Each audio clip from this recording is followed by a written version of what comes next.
Alloh uchun shu videoni o'tkazib yubormasdan oxirigacha ko'ringlar. Jannatda o'zingizlarga qasr qurishni xohlaysizlarmi? Shu savobga sizlar ham sherik bo'linglar. Hozir biz Bo'stonliq tumani Baraj qishlog'idamiz. Bu yerda hozir masjidimizda ta'mirlash xizmati ketyapti. Sizlardan iltimos so'rab qolamiz. Qo'lingizlardan kelgancha yordaminglarni ayamanglar. Har bitta Alloh uyiga bitta dona g'isht qo'ysa, jannatda o'ziga qasr qurayotgandek bo'ladi. Shu Xudo xolasa masjidimizni inshaalloh bitirib olaylik.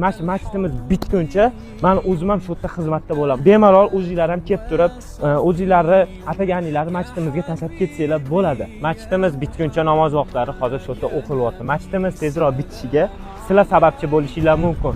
Pul tomonlama qurbinglar yetmagan taqdirda ham o'rtoqlar shu videoni yaqin insonlarga jo'natib qo'yinglar.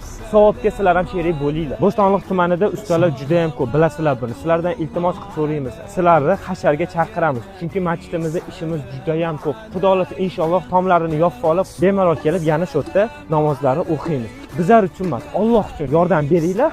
Farqi yo'q, ustami, oddiy aholimi kim 1 soat bo'lsa ham vaqtini ajratsa savobini oladi. Masjidimiz nomiga ochilgan karta raqamlarini qo'yamiz. To'ychiyev Hakim. Imom Buxoriydan rivoyat qilingan hadisda Nabiy alayhisolatu vasallam marhamat qiladilar.